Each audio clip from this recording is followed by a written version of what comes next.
Bonjour et bienvenue dans cette nouvelle vidéo consacrée à la liseuse Vivlio Lite, donc une nouvelle liseuse de chez Vivlio, la marque française, qui nous offre pour cet automne donc deux nouvelles liseuses, celle-ci la Vivlio Lite et la Vivlio Lite HD dont je parlerai dans quelques jours.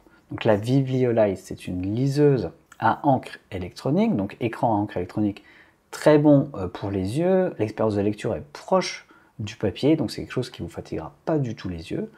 On a un écran de 6 pouces donc, qui offre un format proche d'un livre de poche, un éclairage avec un filtre de la lumière bleue, et c'est surtout la liseuse entrée de gamme, donc qui ne vous coûtera pas grand chose. Avant de rentrer dans les détails, je vous invite à vous abonner à la chaîne si vous ne l'avez pas déjà fait, d'aller voir les liens dans la description, en particulier si vous souhaitez avoir des réductions sur les liseuses, abonnez-vous à la newsletter, et j'y reviendrai d'ailleurs un petit peu à la fin de la vidéo concernant cette nouvelle liseuse. Donc comme je l'ai dit, on a un écran 6 pouces qui n'est pas un écran à haute définition, c'est-à-dire qu'on trouve des liseuses 6 pouces avec une meilleure densité de pixels, c'est-à-dire plus de pixels d'affichage, mais force est de constater que ça ne dérange pas du tout pour la lecture sur cette liseuse. C'est-à-dire que même si on n'a pas autant de pixels que sur une autre liseuse, eh bien ça ne se remarque pas du tout. En tout cas, si vous lisez des romans, des essais, etc., des contenus avec beaucoup de texte. Par contre, cet écran n'est clairement pas adapté à la lecture d'autres supports, comme par exemple tout ce qui est manga, documents PDF, etc., documents avec illustration. On a évidemment un écran noir et blanc pour ce prix, ce qui veut dire que vous n'avez pas de couleur. Donc voilà, c'est pas une liseuse à aller consulter, à aller voir si vous voulez l'acheter, si votre usage est plus particulièrement dédié à la lecture de manga, par exemple. Il y a des liseuses qui sont bien meilleures, dont la nouvelle Vivlio Inkpad 4, dont vous trouverez un test sur la chaîne, ou la Kobo Libra 2, si vous souhaitez partir vers un autre fabricant de liseuses. Néanmoins, et j'insiste sur ce point, l'expérience de lecture est vraiment excellente sur cette liseuse.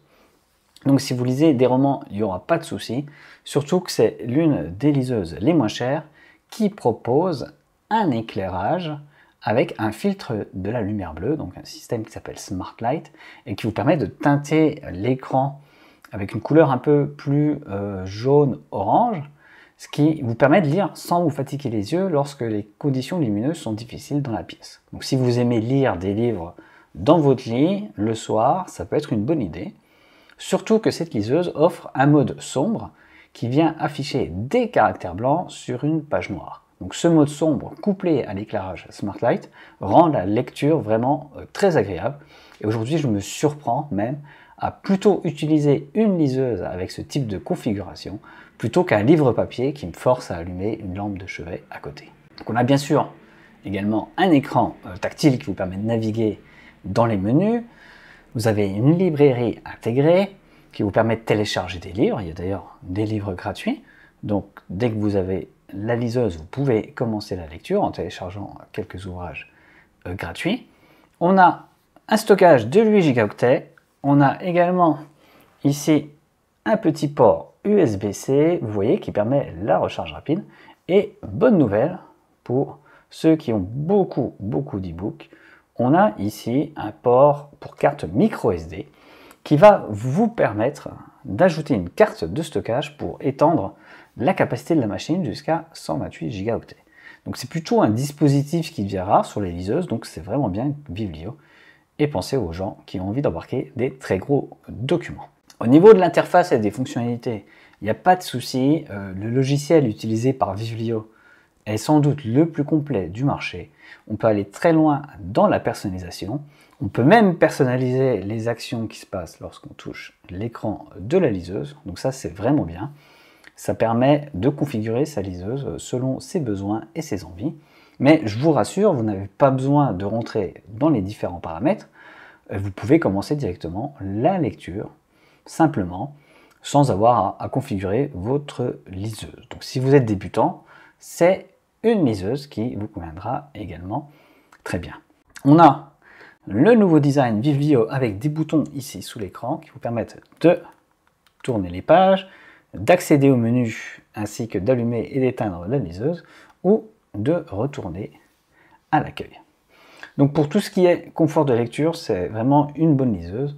surtout qu'on a les principales options de personnalisation du texte, que ce soit le changement de police de caractère, agrandir ou diminuer la taille du texte. On peut également modifier l'interligne, les marges, etc. Dans les petits inconvénients, au niveau des fonctionnalités, on n'a toujours pas de statistiques de lecture, au sens où on ne sait pas, par exemple, combien de temps il reste de lecture avant la fin d'un chapitre ou avant la fin d'un livre. Heureusement, Vivio nous affiche quand même les pages restantes, avant la fin du chapitre, par exemple, ou avant la fin du livre. Mais c'est vrai que c'est un petit manque qu'on trouve sur d'autres marques, comme Kobo ou Kindle, et à l'usage, ça peut être sympathique. Moi, personnellement, ça ne me dérange pas, mais c'est bien quelque chose qu'il faut prendre en compte. En plus de la lecture, comme on est chez Vivio, on a également des petites applications. Donc des petites applications qui vous permettent de faire des gribouillis sur la page, par exemple, y compris sur une page de texte, ce qui est une nouveauté plutôt intéressante. Donc on a un petit outil de dessin, on a également un calendrier et des petits jeux vidéo comme un jeu d'échecs ou un jeu de Sudoku.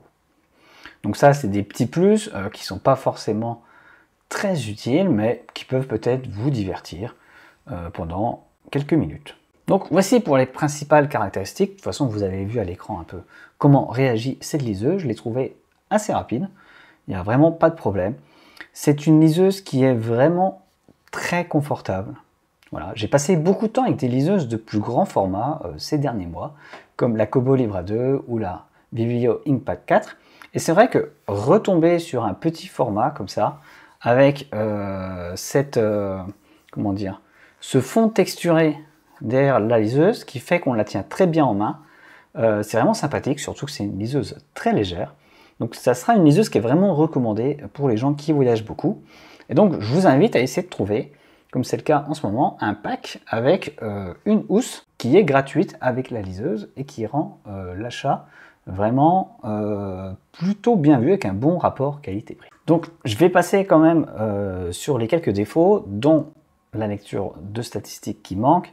Il y a aussi un défaut qui pour moi est peut-être négligeable, en fait, ça va dépendre de vous, c'est que je trouve son prix un petit poil élevé. Donc elle est disponible aujourd'hui à 129 €. Donc pour ce prix-là, si vous avez la liseuse seule, c'est un poil élevé. Si vous pouvez l'avoir avec la housse de protection pour 129 €, c'est un très bon prix. Et si vous pouvez l'avoir un peu moins cher, parce que parfois il y a des réductions, par exemple à 119 €, ça sera vraiment une excellente liseuse. C'est pour ça que je vous invite vraiment à vous abonner à la newsletter, et comme ça je vais vous envoyer un email dès que je trouverai cette liseuse en promotion, si vous souhaitez l'acquérir. Donc voilà, en conclusion, c'est vraiment une excellente liseuse. Le seul vrai reproche que je lui fais, c'est le prix qui est un petit peu élevé. Sinon, on peut lire dans de très bonnes conditions, y compris malgré cet écran qui, sur le papier, est inférieur aux autres. En fait, on se rend compte qu'à l'usage, pour lire du texte, il n'y a vraiment pas de problème. Et ça, je pense que c'est lié pas uniquement à l'écran, mais également aussi au système d'éclairage qui fonctionne bien, et au logiciel utilisé qui affiche très bien des caractères sur cette liseuse. Donc voilà, je vous laisse, c'en est fini pour ce test, et je vous dis rendez-vous très bientôt pour le test de la Vivio Lite HD.